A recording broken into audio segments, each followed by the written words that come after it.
What up, gang Malaysia, Indonesia, Singapura, Brunei. Assalamualaikum, it's your boy Kim Iskoverto and welcome back to my channel yang semestinya hanya akan memborakkan berkenaan dengan One Piece dan bukanlah akan memborakkan berkenaan dengan EPL kan.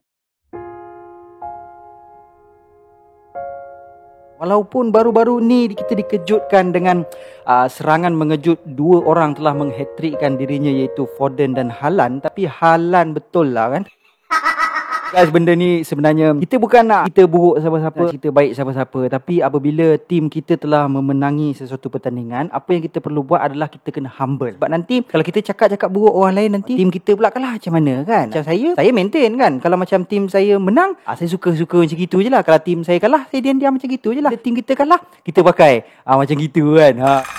Alright guys, dalam video kita pada kali ini kita akan bincangkan tentang prediction Egghead Island dengan korang semua. Sebabnya kita dapat tengok yang Oda ni kebiasaannya menghasilkan jalan cerita yang lebih kurang sama, namun dengan sedikit pembaharuan dan watak yang berbeza. So sebab tu kali ni aku nak ajak korang semua untuk sama-sama menghasilkan prediction untuk Egghead Island pada kali ini. Maksud aku contohnya sebelum ni kita dapat tengok persamaan antara Arabasta dan juga Dressrosa, yang mana dari segi storyline memang hampir-hampir sama. Contohnya dekat Arabasta, Luffy and the gang nak tolong puteri Arabasta which is Vivi, manakala dekat Dressrosa pula Luffy nak tolong puteri Dressrosa juga iaitu Rebecca. Dekat Arabasta dijajah oleh Shichibukai Crocodile dan dekat Dressrosa juga pun sama, telah dijajah oleh Shichibukai which is Don Quixote do Flamingo. Dekat Arabasta dia encounter dengan Smoker dan Smoker favoring Luffy side dan melepaskan mereka. Dekat Dressrosa pula Luffy bertemu dengan Fujitora dan Fujitora juga melepaskan Luffy dan favoring Luffy punya side. Selain itu ada lagi beberapa arc yang mempunyai persamaan, seakan-akan arc yang kemudian itu adalah cerminan bagi arc yang sebelumnya, akan tetapi dengan pantulan yang berbeza. So agak-agak kurang untuk Egghead Island ni pula, arc manakah yang bakal dijadikan oleh Oda sebagai rujukan ataupun cerminan bagi Oda?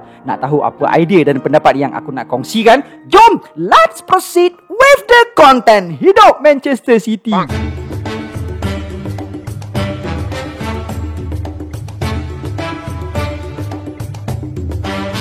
Baiklah nakama, first aku nak kongsikan dengan korang semua prediction aku berkaitan dengan plot penceritaan. Well, for the beginning of this arc, kita dapat tengok yang Oda masih lagi mengekalkan pattern yang sama, the classical Oda yang sebelumnya, which is Mugiwara Pirates telah pun berpecah. Untuk part ni aku rasa yang ni adalah cara untuk Oda mengembangkan penceritaan dia. Maksud aku macam ni, dengan memecahkan Mugiwara Pirates kepada beberapa kelompok, Oda lebih senang untuk mendedahkan kita dengan lebih banyak perkara berkaitan sesebuah pulau yang Mugiwara baru sampai berbanding dengan apabila mereka bersatu. Kalau mereka bersama, kita hanya akan dapat pendedahan tentang satu kawasan dalam satu masa sahaja. Akan tetapi bila mereka berpecah, boleh dikatakan hampir keseluruhan pulau itu diutiliskan oleh Oda untuk diceritakan. Buktinya seperti mana yang kita dapat lihat di Wano. Apabila Luffy ke penjara Udon, baru kita tahu tentang Kawamatsu yang berada di sana. Apabila Zoro sesat dekat Ringo, barulah kita dapat jumpa banyak katana dan kubur di sana. Robin yang menjadi Gisha mendedahkan tentang Orochi yang berada di dalam istana Flower Capital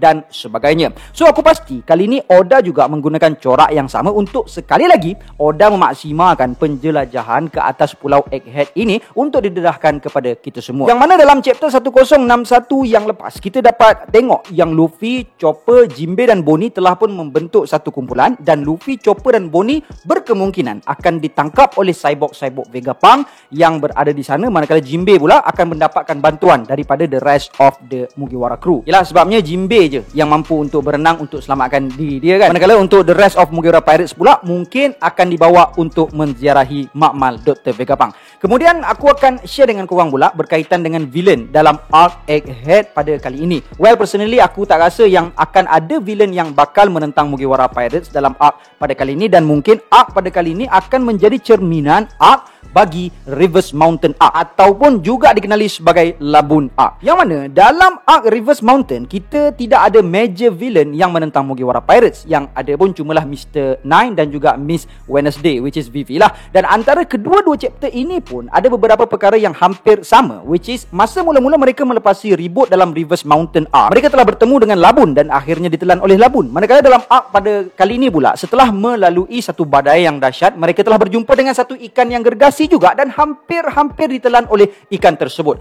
Cuma bezanya Laboon adalah ikan yang sebenar, manakala ikan jerung dekat Egghead ini pula juga ikan yang sebenar tapi dimodify menjadi ikan mechanical. Selain itu dekat Reverse Mountain Arc kita diperkenalkan dengan seorang legenda which is Crocus yang yang merupakan former crew of Roger Pirates. Dalam arc pada kali ini juga, kita diperkenalkan dengan seorang legenda juga, which is Dr. Vegapunk. Cuma bezanya, Crocus adalah legenda dari side Lanun, manakala Vegapunk pula legenda daripada side World Government. Dan kemudiannya, seperti mana mereka semua sekarang sedang terkandas dan tidak ada jalan keluar daripada Egghead yang membadai dahsyat ini, melainkan hanya dengan bantuan Vegapunk. Begitulah juga keadaan mereka yang dahulunya terkandas dalam perut labun dan hanya dapat keluar daripadanya dengan bantuan daripada Crocus. So, apa yang menariknya adalah dalam arc Reverse Mountain lah Mugiwara Pirates telah mendapat ilmu tentang log post yang menyebabkan pelayaran mereka merentasi Great Line semakin mudah. Adakah mungkin dalam arc pada kali ini Mugiwara Pirates akan mendapatkan ilmu yang lebih hebat yang akan membantu mereka untuk semakin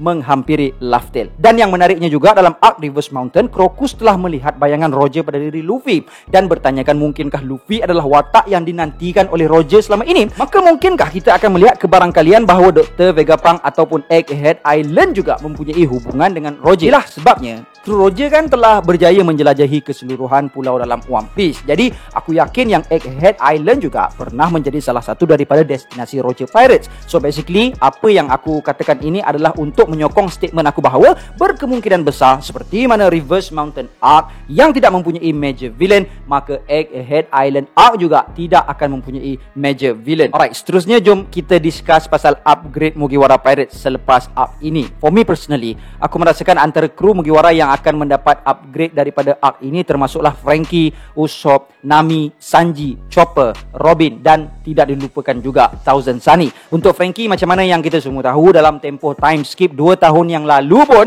Franky sememangnya telah terdampar di salah sebuah makmal peninggalan Dr. Vegapunk, menyebabkan dia akhirnya berjaya untuk melakukan pelbagai upgrade ke atas dirinya dengan ilmu yang dia belajar sendirinya daripada makmal peninggalan Vegapunk itu. So kalau dekat makmal yang sudah tidak beroperasi itu pun Franky berjaya untuk belajar banyak perkara macam mana pula bila dia tengok makmal milik Vegapunk yang sedang berfungsi ini.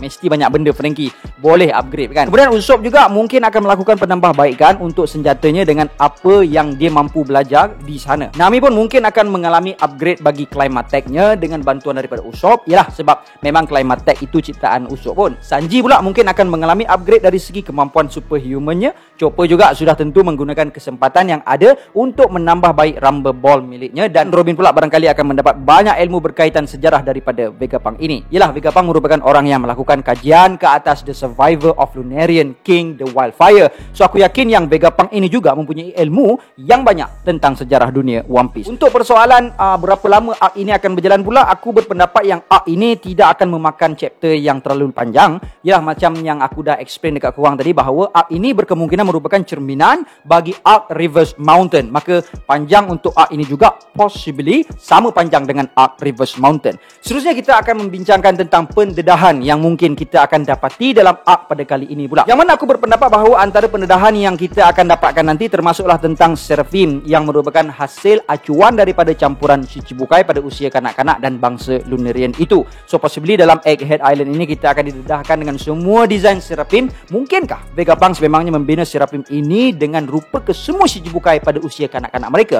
Mungkinkah kita akan melihat Seraphim versi kanak-kanak bagi Crocodile, Gecko Moria, Kuma, Law, Blackbeard, Weevil, Doflamingo, Buggy dan Jinbe? Ataupun Vegapunk sememangnya hanya membuat Seraphim dalam bentuk Mihawk dan Hancock sahaja? Dan agak-agaknya geng, macam mana reaksi Seraphim Hancock tu apabila dia melihat Luffy? Kalaulah Seraphim tu ada sifat suka kat Luffy juga, memang akan jadi lebih menarik lah jawabnya. Dan mungkinkah Seraphim Mihawk tidak akan menyerang Zoro? Kemudian kita juga mungkin akan mendapat sedikit pendedahan tentang cloning, Sea-King dan juga Ancient Giant. Maksud aku, korang tengoklah dalam chapter 1061 yang lepas, saiz untuk Mecha Shark yang dihasilkan oleh Vegapunk tu adalah dah saing-saing dengan saiz Sea-King kan. Lepas tu Giant Robot yang menyelamatkan Thousand Sunny tu pula saiz Ancient Giant tu. Sebabnya kalau kita tengok Hajrudin yang gegasi tu pun masih lagi muat untuk duduk atas kapal. Ini saiz Vega Force yang number 12 yang dibina oleh Vegapunk tu besarnya kalau nak dibandingkan dengan Thousand Sunny memang boleh dikatakan beratus kali ganda besar dia. Itu kalaulah digenggam Thousand Sunny yang di tengah pegang tu, jawabnya sekali genggam pun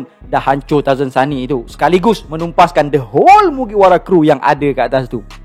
memang imba habis lah guys si Vegapunk ni. Dan tak salah rasanya kalau aku katakan yang dengan kemampuan ilmu sains yang Vegapunk ni ada, Vegapunk boleh dikatakan lebih bahaya daripada Kaido itu sendiri. Dan cuba korang bayangkan macam mana kalau Vegapunk ni kopi buah iblis Hito no Mi milik Luffy, dan macam mana juga kalau dia kopi the whole Mugiwara crew untuk dijadikan Seraphim yang baharu. Gila lah kalau benda ni betul-betul berlaku kan. Memang seriau habis. Alright, kemudian prediction aku yang seterusnya pula adalah berkaitan aliansi. Aku berpendapat yang mungkin akan terbentuknya satu aliansi baharu, sama ada antara Mugiwara dan juga Bonnie, atau mungkin lebih menarik Mugiwara Pirates dan juga Vegapunk. Well, untuk Bonnie tu memandangkan dia sekarang seorang diri sahaja, mesti dia memerlukan bantuan untuk meneruskan misi dia. Buktinya sebelum ini pun Mugiwara Pirates yang selamatkan dia daripada pusaran air yang besar tu. Kalau Mugiwara Pirates tak ada, memang dah lemah dah si jewelry Bonnie tu. So nak tak nak dia kena juga mendapatkan bantuan Mugiwara Pirates untuk teruskan tujuan dia. Manakala untuk Vegapunk pula, mungkin untuk melakukan kajian ke atas Mugiwara Pirates ataupun untuk mengetahui